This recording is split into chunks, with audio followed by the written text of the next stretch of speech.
Hello, listeners! We are absolutely chuffed you've decided to join us. Grab a packet of biscuits, brew a warm cuppa, and curl up for a wholesome American conversation about quintessential British food from everyone's favourite baking competition. Please enjoy Hats Off to Bake Off, an amateur baking podcast.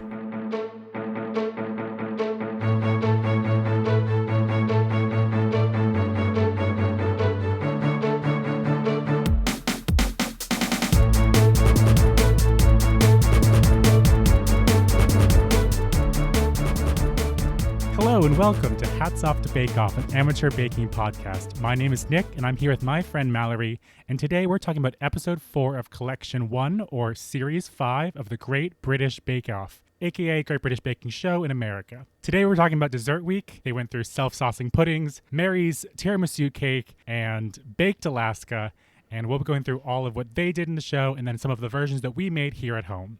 So Malory, what do you know about pudding?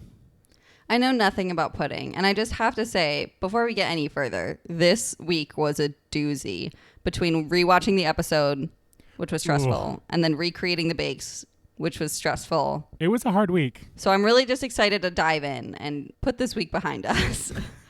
I mean, I said in the very first introduction episode that I don't watch this series because of this episode.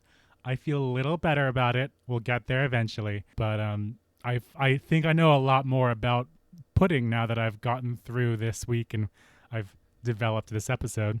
Yeah, this is the one thing I was actually really excited about to record this, because I purposefully did not look up anything about pudding because I want you to tell me what it is. I still have no idea. They talk about classic fondant when they're making their self-saucing puddings in the first signature challenge, and they throw around all this terminology that I, as an American, have never heard of before. And so I'm hoping, Nick, that you can clarify literally any of those terms for me. It would be great. Perfect. This is great. And it makes total sense because in America, we don't talk about dessert as pudding. But that's basically how it boils down in this particular episode, is that if they say, if we were to ask, what's a pud? It's just a dessert. So unlike biscuits sort of like biscuits, where it wasn't quite a cookie, pudding is like that. It's a dessert, but also it's more than that. And this is something else that confuses me. I feel like every episode of the show is a dessert. Pies are desserts. Cakes are desserts. Everything's a dessert. Pudding wasn't always a dessert. Okay, great. Okay, I'll sit back, put my listening ears in. Well, I'm not going to go through a full history of puddings, not today. I'll definitely have to do that in a future episode. So let us know if you like the show, because Malory has a great thing with eggs later on that I'm really excited for. But I did a little bit of history just so you know what a pudding is. Basically, we kind of see glimpses of this throughout the show, and sometimes in America we'll see this, but everything from bread pudding to steamed pudding to Yorkshire pudding to blood pudding to black pudding to suet pudding to steak and kidney pudding. There's so many different things called puddings, and it goes way back to the Romans and beyond. And funnily enough, puddings probably came from sausages of all places. So really, they're a lot closer to sausages than anything else. Oh, that's the last thing I was expecting you to say. Oh, But basically the idea, from what I understand of puddings, is that they started out with some way to encase meat or offal, so the things that would go bad if you were hunting, and you would encase it in intestines, like a sausage, or you encase it in a stomach, like haggis, and you'd steam or cook that, and it would be a way to preserve that food. And throughout time, they started adding and subtracting things to make it taste better, or what things were in style at the time. So when sugar became a big thing or butter became a big thing, they started to add those things in. And slowly through time, it became less about the meat and more about the fact that it was steamed. Basically steamed, yeah. Okay. Or really what it comes down to is less that it's steamed, and because it can be baked like a Yorkshire pudding. But the real distinction, I think, is what we would say is that a pudding is something that is baked in a mold. So you have right out of the bat, you have a pudding that's in those little tiny cups. That would be a pudding in a mold. Yorkshire pudding, they make them in muffin tins. And if you get really intricate, you can go back and find older styles of molds for puddings. And they were either very decorative or they were very basic. But it was all about that you were shaping the food in some way. Okay, that actually clears it up a lot. So really, a pudding started out with meat and then eventually adapted to become about sweet things. And now we know it as cakes. Wow. But that's why you'll see things like blood pudding or black pudding be called pudding, because it all came from the same idea. You asked specifically about a classic fondant. That's a little harder to track down, I think. But my idea is that it's basically a chocolate fondant. So the idea of a chocolate lava cake, where it's a molded chocolate cake with an ooey gooey chocolate center. Actually, if you look it up, a chocolate fondant in French is known as gâteau fondant au chocolat, or melting cake with chocolate, or Okay. cake with melting chocolate kind of idea. Okay. And so fondant meaning melting. So that's where the fondant part of a fondant comes from. But a classic fondant would be a chocolate cake with a kind of a hard exterior because it's baked in that mold, and with a gooey melted center. That clears up so much. Okay, thank you. Wonderful. So with that context, which one of the bakers bakes? Did you have any favorites? Ones that you wanted to copy? Honestly, wow. Okay, that cleared up so much. I understand so much more. And they really all of these were baked in 8 individual portions in their little molds. Mm-hmm. And the whole self-saucing concept then was either introduced through a fondant, which is the melty center, or you had some weird ones like Diana's and I think a couple others that were either poured on top or mixed in and then designed to sort of settle at the bottom. Exactly. The ones that I thought really stood out were Richard's, the Black Forest one, because that's basically a classic look of a fondant where it's beautifully smooth on the outside. You cut straight through the middle, it stays intact, and as you open it, it melts in the middle. That looked beautiful to me. But also, I think Kate did a really good job with hers, because instead of just being a perfect clear outside, she added that element of the like gooey nuts on the outside. And it, chocolate and salted caramel, you really can't go wrong. It's so true. She was on my list of favorites too, just because they looked so amazing. And then also there was definitely Chetna's rhubarb, strawberry, and orange puddings, which looked amazing. And I know that she sort of felt bad about using too many Indian flavors, which I think made me feel bad. I was like, no, Chetna, stay true to yourself. She's gone off to good. make like 3 or 4 Indian cooking books. I think she's gotten over that at this point. Yeah, good. People love her for what she is, and I think she should too. It's so true. And then Diana's orange and lemon, what were they called? The little like cups, basically. Pudding cup. Oh, there was a name for it, and I looked it up. Oh, curd pots. They were called curd pots. And I looked this up because I actually would have loved, if I was in the tent, I think I would have tried to do a variation on Diana's curd pots, but with a grapefruit curd and maybe a pistachio sponge. But the idea that you can just mix all of these ingredients together and have curd magically appear at the bottom blew my mind, and now I really want to try it. I mean, yes, I gave this whole explanation of what a chocolate fondant is. And some of those recipes do that, where you just pour the chocolate in, and then when you cut open, it just like splurges out. And that still blows my mind. You know that guy in space, and he's that's my brain whenever I see that happen, because it's literally magic. Mm-hmm. I don't understand that quite yet. It's so true. But Nick, you attempted a self-saucing pudding. I did attempt a self-saucing pudding. I can't even do it. Self-saucing. I have been fighting the urge to do that this whole episode. Thank you for finally giving in. we can't fight that. Okay, good. It's classic. But I did try to make a self-saucing pudding, and I had this great idea in mind, and we were talking about this. I asked you, like, what should I make? And you were like, yes, do that.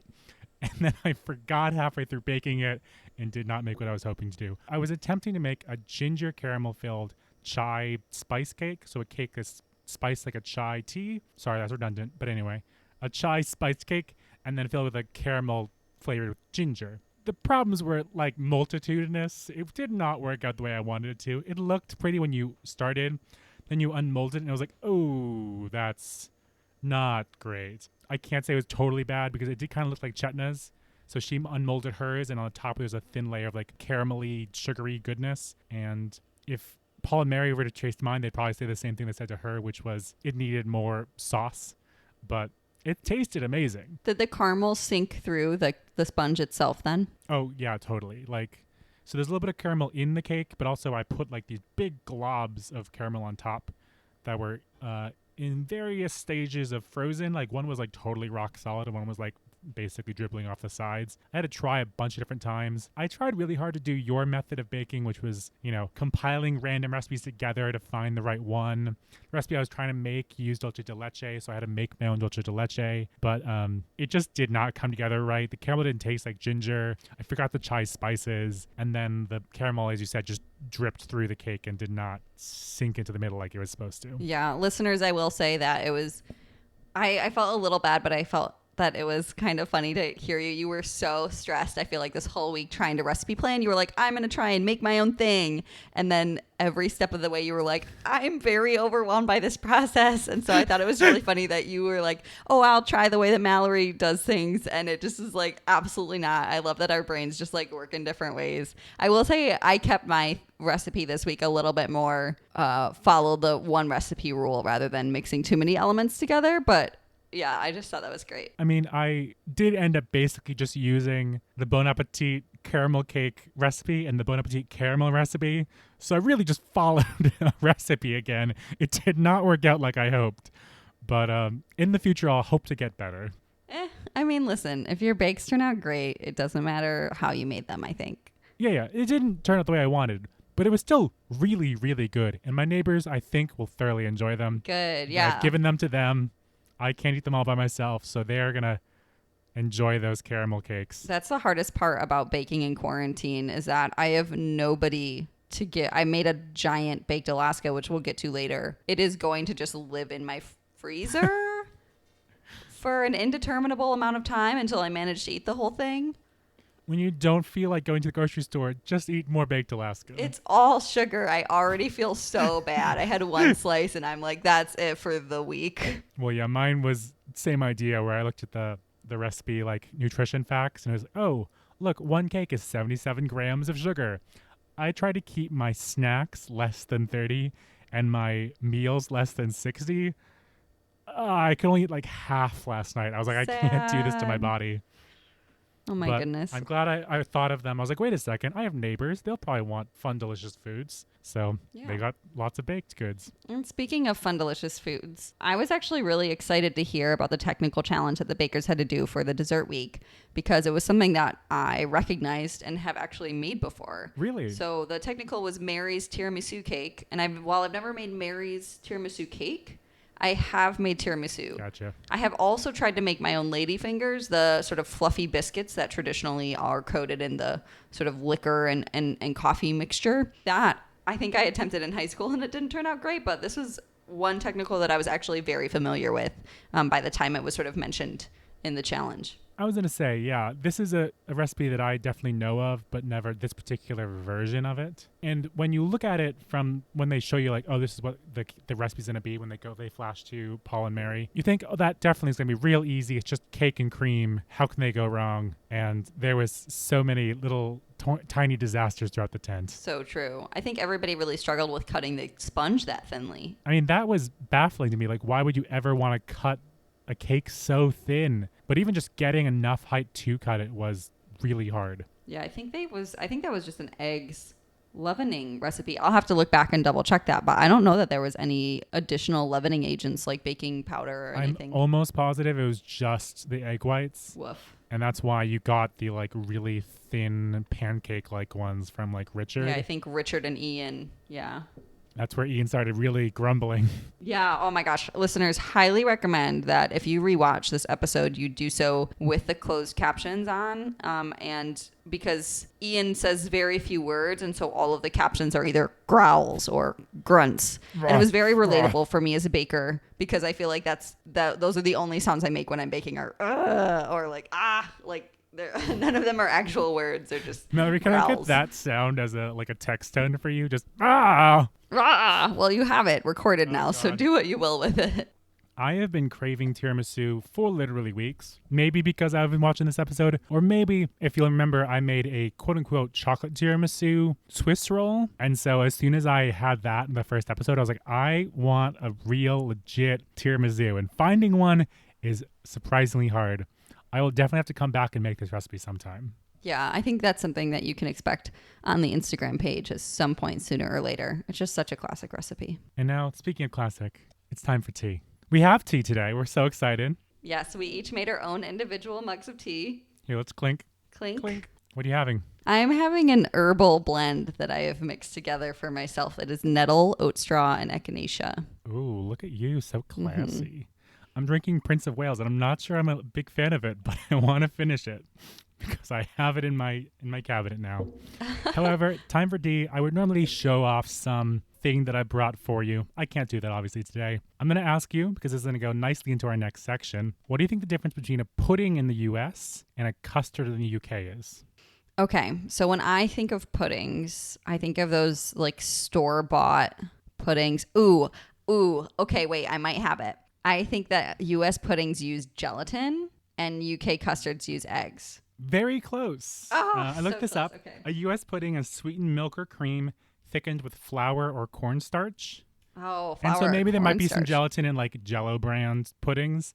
But custard, especially in the UK, is again sweetened milk or cream thickened with eggs, which I think will lead us nicely into our next section. Yeah, so I noticed this week that there was just a lot of eggs going on, whether it was in the curds that went into the curd pots and various sauces and the self-saucing puddings, or then later the meringue for the baked Alaska. So I thought this would be a really great opportunity to dive into what the heck are eggs really and why are they so prolific in baking? Let's do it. Yeah, I feel like to start, you really do have to look a little bit at the history. I know I'm treading a little bit on your territory here, but I wanted to know how this started. Eggs just seem weird to me, but obviously we've been eating eggs forever, and it's not known exactly when we started using them for baking, but there is culinary evidence that ancient Egyptians and Romans had recipes for breads that were made with eggs. With eggs. So it's a pretty long history, yeah.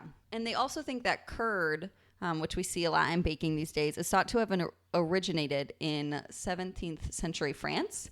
They had a habit of scrambling eggs with citrus juices, which doesn't sound great. So like orange scrambled eggs? I believe Orange so. omelets?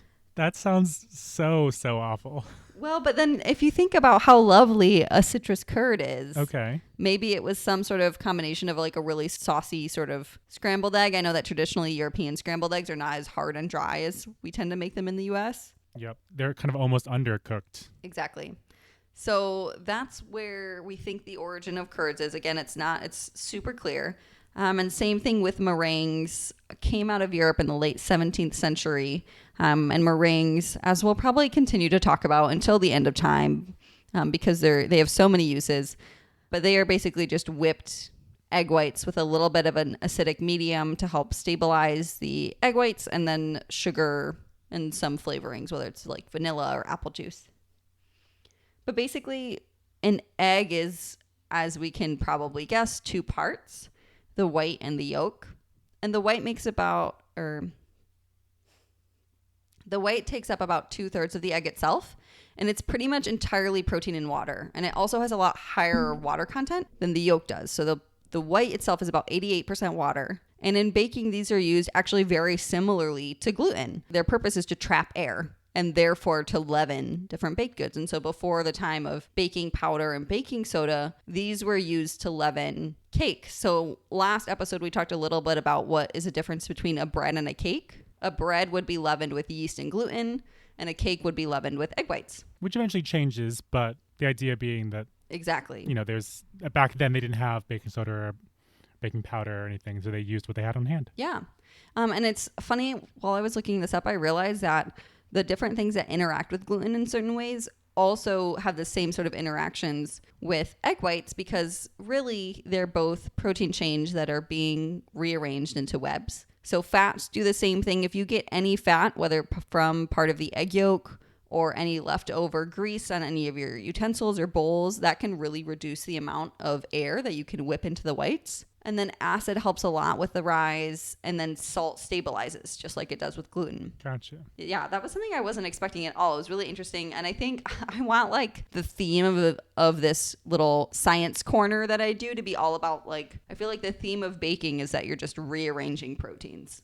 Like the more I look into Pretty much. that's pretty much all that's happening. And so then the yolks are about 1/3 of the egg by weight and have a lower water content. And they do have proteins also, but they're much more fatty and they've got a lot more nutrients. They're significantly more nutrient dense than the whites are. And so they're usually used instead for the fat or for their emulsifying properties. So yolks contain a lot of lecithin, which you probably recognize from like soy lecithin, which is a really common food additive. And it's a powerful emulsifier. So an emulsion is when you combine two liquids that don't normally mix. So if you think about an egg yolk, it's still got a lot of water content. It's about 50% water, but it's also got a high fat content. And you don't notice those two separate in a yolk. They're all combined together. And the lecithin is a big part of that. And that's also really helpful when you're baking. Okay. I'm getting that same point where it's like mind blown. Yes. I would never have considered that like an ingredient like soy lecithin would be naturally found in something like an egg. Yeah. So I think it's found mostly in soy and egg. And I had no idea that lecithin was in eggs at all until I was looking this up. And so that's why eggs are often used when you're creating emulsions like mayonnaise or aioli or things like that. And they're also tend to be used as a thickener for things like custard, exactly like you mentioned. And that's because egg yolks tend to gel when heated. So if you think of a beautiful, like soft-boiled egg, or when you get sort of like right in that medium, like 8-minute egg, when you like boil it for 8 minutes and then like slice it open and it's just like jammy deliciousness inside and it's not too hard, but it's not runny either. So that reaction is really what helps custards thicken and things like that. So I guess that makes sense when you were saying that the beginning of like curds was probably like scrambled eggs almost. They were just making eggs and they decided to introduce sugar or they decided to introduce other flavors in there and see what would happen. And I mean, those days it was probably like some chef of the king or whatever was like, oh, let me see what I can do with this. The king likes sugar now. Let's see what happens. Yeah. That makes a lot of sense. But so you're saying that the egg is what gives it that gooiness, that like soft gelatin flavor. Yeah, it's helping emulsify and bring everything together into one cohesive piece, and then also helping it to gel. Because then also, if you think about it, an egg will go from a liquid to a solid when heating. So like if you take sort of what you think of like a scrambled egg, or if you imagine just cooking a fried egg, like that process is still happening, but all of those molecules are spread out. So it's stabilizing and creating structure in the whole curd or whatever else you're using to cook with. So what I'm hearing is that custard is breakfast. because it's an egg. It's a big old eggs. Scrambled egg. There may be a little extra sugar, I guess. It's a big old scrambled egg. Can I eat creme brulee for breakfast now? You officially have my permission to do so, Nick. You heard it here first. Creme brulee is breakfast. Creme brulee is breakfast. And on that note, too, I wanted to have a couple of tips that I found while looking up sort of the science behind eggs when baking. And so the first thing is it's actually a lot easier to separate eggs when they're cold. Okay. The sort of casing around the yolk is a little bit more stable, so you're less likely to sort of puncture the yolk and get some in your white at that point. But if you're whipping egg whites, you want to do that at room temperature. Gotcha. So really what you should do is you should get the two things separated if you need to, and then like let them come to room temperature separately? Yep. And that's actually exactly what I did with my meringue for the baked Alaska. I separated the eggs, put the whites in my mixer, and then just let them sit until they came up to room temp. That's super. I wish I knew this earlier because I've been having issues where I'll like make sure I put my eggs out to like come to room temperature. As soon as I try to like separate them, they just like fall apart. So that would be really helpful in the future. I'll definitely use that. Super handy tip. And then the second is that using our same visual of frying an egg to think about how eggs cook also when they're being baked, is that egg whites cook at a lower temperature. So they start cooking faster than yolks do. So that's why you'll see a lot of people struggling with curds that use whole eggs, is because the white cooks at a much lower temperature. So you really need to make sure that that curd is like high off the heat, or it's like it's got a very low temperature before you add the eggs in. But if you just use yolks in your curd, a lot less can go wrong. So there are a couple recipes with like whole egg curds or things like that out there, or different like custards or things like that. I would say just use egg yolks, because egg yolks have all the properties that you're going to want in there anyways. Anything that could possibly, like, you could accidentally cook the eggs by adding them, you probably don't need the structure and the leavening power of the whites anyways, so you really aren't losing anything. And then you decrease the risk of having scrambled eggs in your custard. And so if you're making a custard with just egg yolks, you don't have to worry when you like add the cream into the eggs that it's going to like scramble right away. So you can you should still pour a little tiny bit in and stir it in, but you won't have as much issue with just like hot cream curdling your eggs. Exactly. It will definitely still happen. This isn't to say that it's impossible to do so with the yolks. It's just that you have a little bit more wiggle room in between, a little bit more of a temperature space that you can work within. Malory, so what about meringue? Like when you bake a meringue, does it change that at all? It's just the same, like proteins will turn brown when they are exposed to heat. And so that's actually also why eggs are often used as an egg wash on top of like breads and things, is because just the proteins have that tendency to turn brown. And so the meringues are often, I think, partly when you add in that acidic medium, it's helping them sort of stabilize. But then when you're adding heat, yes, you can apply that same, I don't want to say metaphor, it's just that same visual of like you're still cooking the egg. It's just now in a different form. Gotcha. So those proteins are still stabilizing into a much more rigid structure than they were when they were liquid. Which is where they get a crispy meringue, and then the inside is still less cooked. And you get a crispy meringue because the proteins are still sort of changing shape and then becoming rigid. Just like they would, I think, honestly, just think of whenever you're using eggs in baking, they're still functioning like an egg that you're just cooking on your stovetop or boiling in some water. So I think that's actually a really good visual. You're still making an emulsion of just all the ingredients in your recipe. Yeah, and they're still going to come to structure. And you can actually look up, I did not write these out because I did not think it would be useful to yell numbers at our listeners, but you can look up and find there are very specific temperatures where egg yolks will gel or egg whites will harden, and you can sort of look into that to know at what temperature are you at a risk of accidentally scrambling your eggs. Different things like that, but it can also help you understand, maybe that's why you can obviously cook meringues at a really low temperature. They tend to be around 200, 250, but it's still high enough to cook and harden those egg white proteins. Gotcha. Very cool. On that note, meringue, you made a baked Alaska. I made a baked Alaska, and I never want to do it again. I have so much sympathy and empathy for all of the bakers in the tent, especially Ian, which we'll get to when we do our hats off moment. Any favorites from the tent this week? Oh my gosh, favorites. And I have to say now I'm just really impressed by how well all of these turned out, given how hot it was in the tent that week and now how hard I know it is to truly create one of these masterpieces. Kate's pistachio, raspberry, and chocolate baked Alaska looked amazing. And then Richard's also, I have to say, I really thought Kate deserved the win on Star Baker this week. I don't know if that's a hot take or not, but just everything she produced this week was amazing. And there's been a couple weeks in a row where last week when Louie won Star Baker, I was like very proud of Louie, but also Kate's been really doing really well. Kate's pretty amazing. I've always been a big fan of Kate. I think I'd agree with you that she did a very good job with this one. They said as soon as it came out that they were like, wow, that's stunning. It looked beautiful. It was so pristine on the outside. I think the little like blobs on the outside was a funny texture, but it looked gorgeous. It was perfectly put together. I think I would have loved Richard's the most because mostly I don't love like fruity flavors in my desserts. Mostly because I'm allergic. That helps. They used a lot of like raspberries and chocolates and mangoes and stuff. I don't know if I know what the taste of black sesame is, but that sounded fascinating.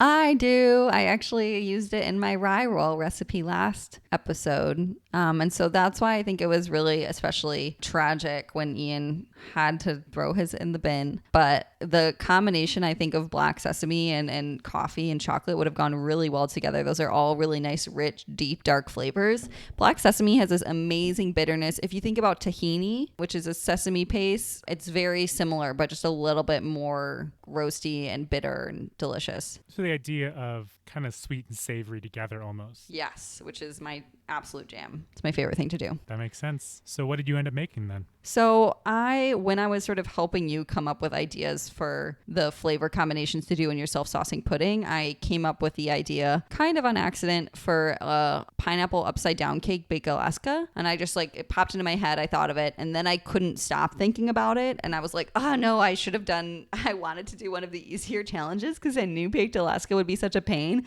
but I couldn't get this idea out of my head and I needed to realize it. And so that's what I made. The pineapple upside down cake itself turned out really well. I basically made Bon Appetit's classic pineapple upside down cake recipe. That one I didn't change too much. I subbed out a couple of things, added a couple more spices, and then I bought store-bought ice cream because I don't have an ice cream maker and I do not have the time or the patience to make my own ice cream. That's and so a I day ahead basically, kind of thing where you make it well ahead of time.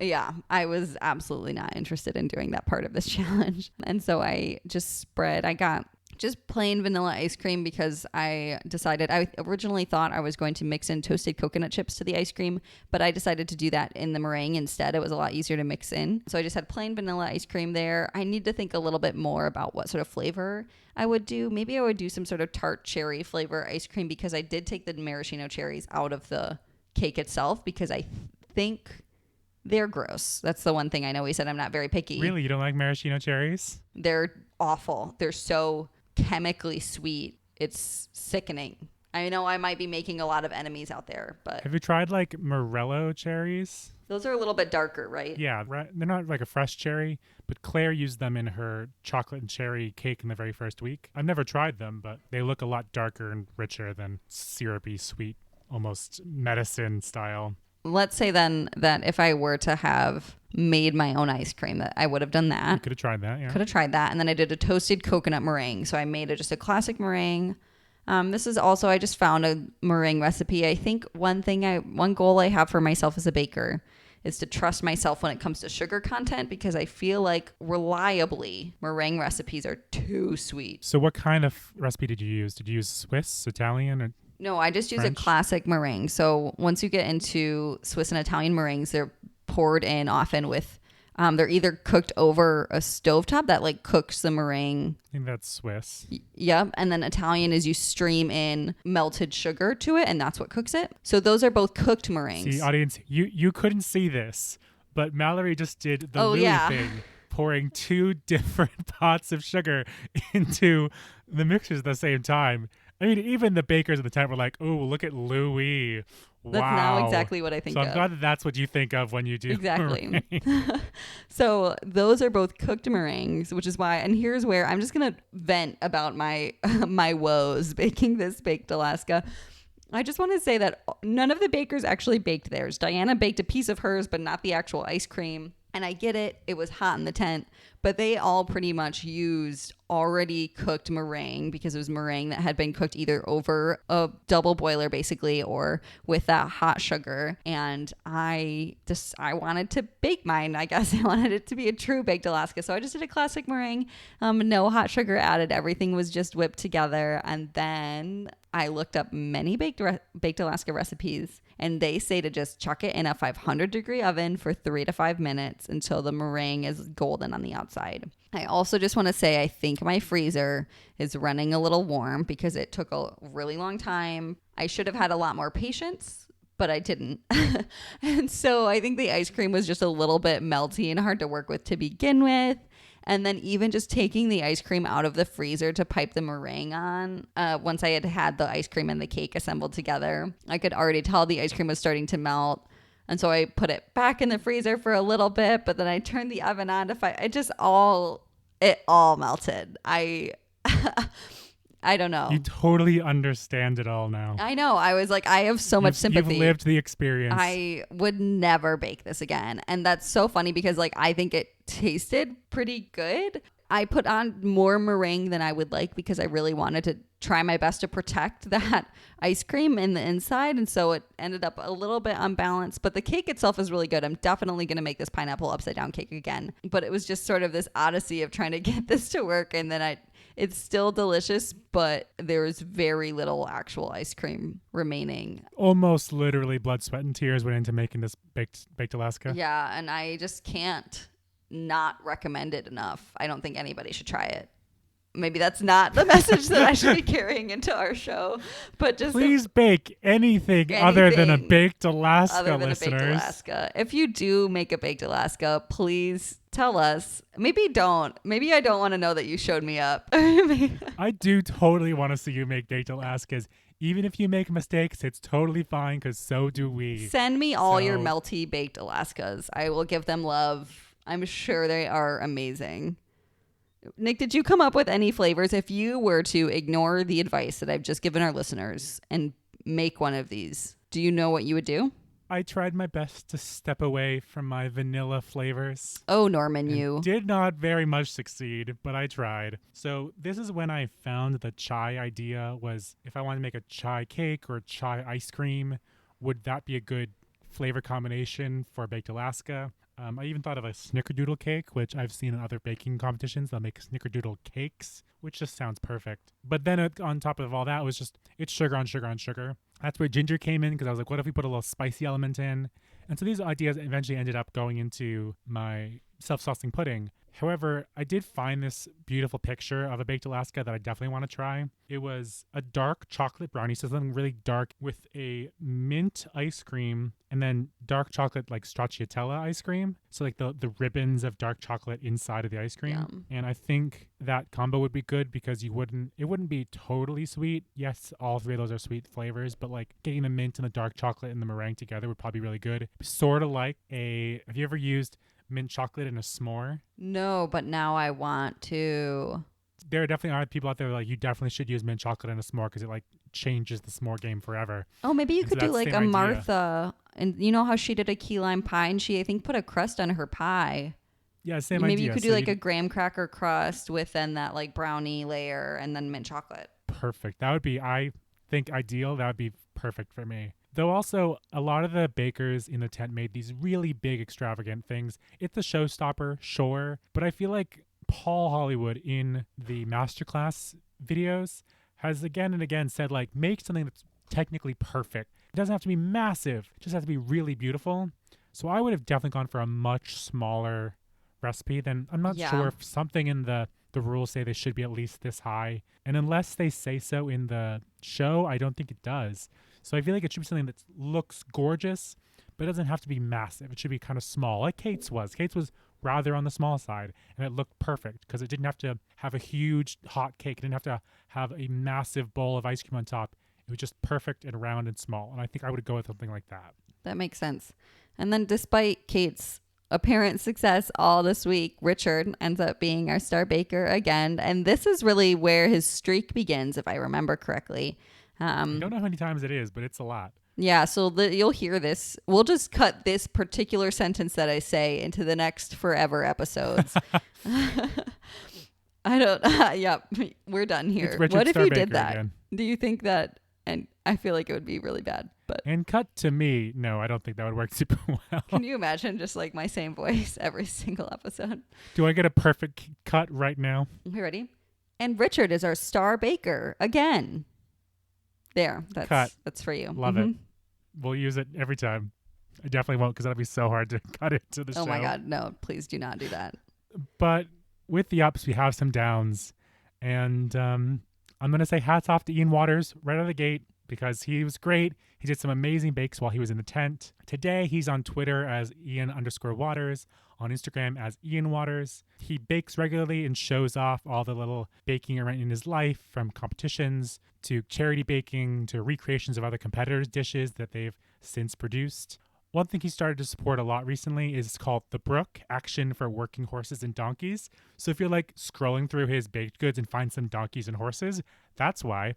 And even recently, I think maybe a year ago, he released the Baked Alaska recipe from this episode as a way to support The Brook. So you can go and find them at thebrook.org, BROOKE, and you can donate to them if you feel strongly connected to Ian.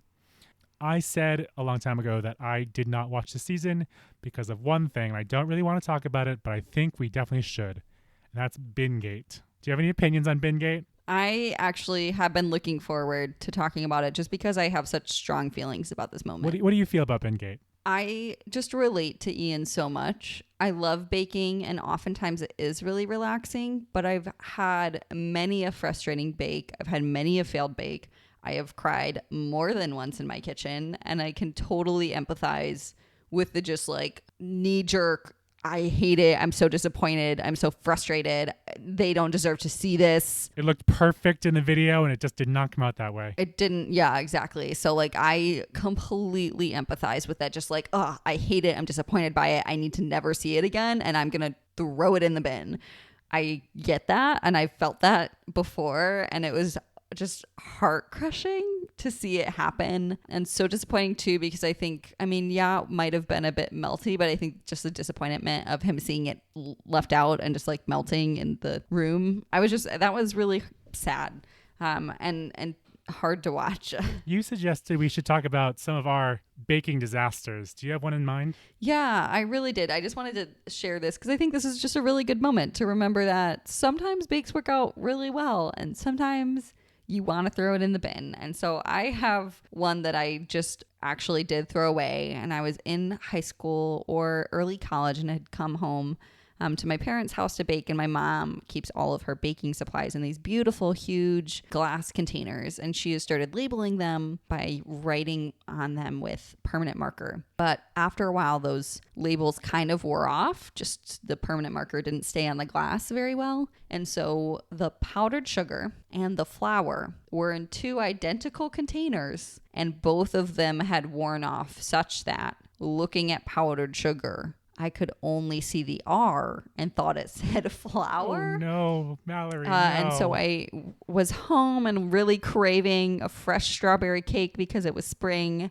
And I put together this dough and I threw it in the oven without even realizing my mistake. And then I pulled it out and it looked horrific and melty and not at all like a cake should, because there was no flour. And it took me a while to figure it out.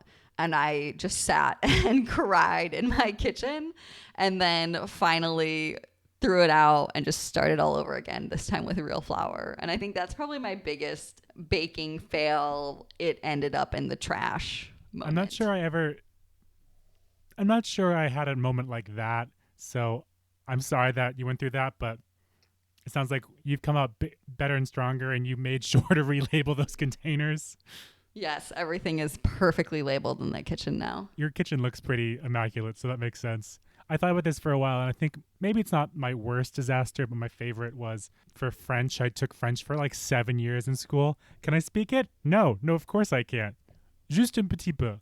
And so one of the days you came in, you had to make something French. And so for some reason, I think we were trying to make, not bonbon, but like chocolate truffles, so like bonbon. And the idea was you'd make like this ganache and it would set, and then you would scoop it and cover it in cocoa powder, and et cetera, et cetera. Oh, I already see where this is headed. It never, ever set. And so I had to come into school the next day with just like a bowl of sloshing chocolate. And it was just so upsetting. And I was like, you can try some. We brought spoons, but this is not what it was supposed to be.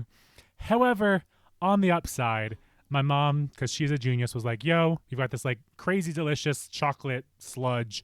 Let's make it into chocolate frosting. Good for her. And I love chocolate cake with chocolate frosting, and it tasted so gosh darn good. I think by far, maybe mixed with a little bit of nostalgia, the best chocolate frosting I've ever had. So just working back to that level, I think. Good. Well, I think that just shows that like attitude is everything. So. But about Bingate, I looked into this and I have some things to say. Okay, I'm ready to hear them. So the fact of the matter was, Diana did take Ian's ice cream out of the freezer. But like there's so much more that went on that we didn't see in the show. And the way they cut the show, it may have not been really accurate for either side of the story. So one thing I found was a few days before filming, 2 of their 5 freezers broke. So they were limited to only 3 freezers on what was the hottest day of the year so far. So obviously, England is like lukewarm or cold and drizzly at all times. It was 25 degrees Celsius, which was 77 degrees Fahrenheit for us in America. Doesn't seem super hot. But for somewhere that's normally cold and rainy, it's actually pretty hot for the middle of April. Like they film pretty early in the spring, and that gives them time to produce it for the summer. But 77 degrees in like mid-spring is actually fairly hot. So yeah, I guess it feels, I mean, it's almost 80. Like it's almost 80. Yeah. It's not a cool breeze, but like that's still not 120 I thought it was. But yeah, it was still hot enough to melt ice cream for sure. Unlike Diana says on the show, there weren't any assigned freezers to anyone. So when she says, oh, you have your own freezer, they were using 3 different freezers and you just kind of had to use whichever freezer was around. And actually, if you look up the Extra Slice episode, they show this unshown clip of Ian like a hawk looking at his ice cream in the freezer, and he's watching Louis as he pipes meringue onto his baked Alaska inside of the freezer with the door open, and Ian is just like angrily staring at his ice cream. Oh, yeah. So like there was still more going on with that mayhem there. Sue later tweeted that it was out for no more than 40 seconds, and there was just no way that it could have melted in the amount of time that it was out. Basically, that means I think it just wasn't freezing to begin with. So it wasn't that it was out that it had totally melted. It just wasn't frozen at all. Though Ian said like he's not sure it was really only 40 seconds. He does not blame Diana for what happened in the tent. In a tweet from Ian on August 27th, 2014, he says, "Thank you at British Bake Off. It's been truly epic. What can I say? I had a #meltdown. Thanks for the support." He calls it #Bincident, which I love much more than Bingate. Oh, I actually do really like that. Bincident. In the show, he says he regrets the decision to throw his Alaska in the bin, but later he tells an interviewer that he totally would do it again. Ian is a total perfectionist, and he just simply couldn't serve something that was in that state. So he would. Yeah, can he relate. Doesn't regret it. He wanted to give his best. So in the end, Ian admits that he is responsible for being booted from the show. He simply let his frustration get the better of him. So coming from a place where I understand that so fully, I think you do too. Hats off to Ian. Hats off, Ian. We will miss you, you Russet Gandalf. You Russet Gandalf. Well, that brings us to the end of our episode today. I hope you enjoyed it, and we'll tune in again 2 weeks from now. We'll be Crust What the Doctor Ordered. It's Pie and Tart Week. So if you've enjoyed what you've heard today, please tell your friends and family to check us out on social media or subscribe to our show. We are on Apple, Google, Stitcher, and Spotify, and we're working on getting on other platforms as well. I think we're on a bunch of them actually right now, so any of your favorites, go for it. Oh, exciting.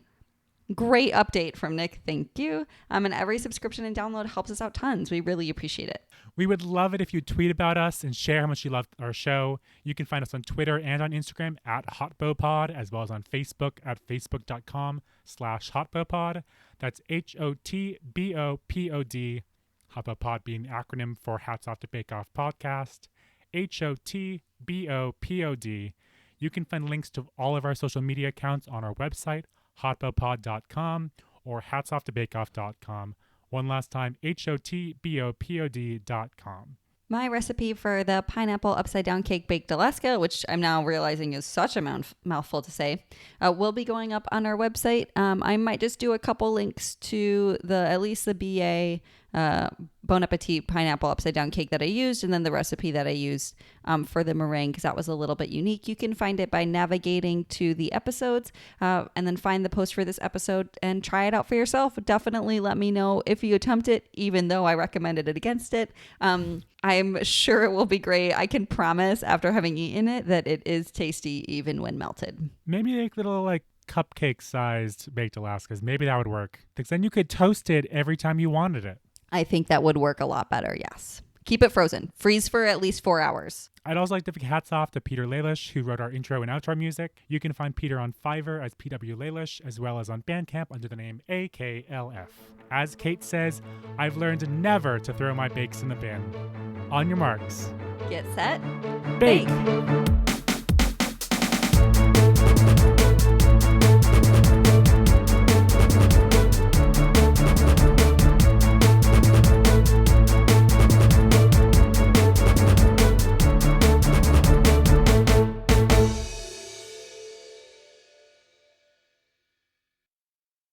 Should this just become a tea ASMR podcast?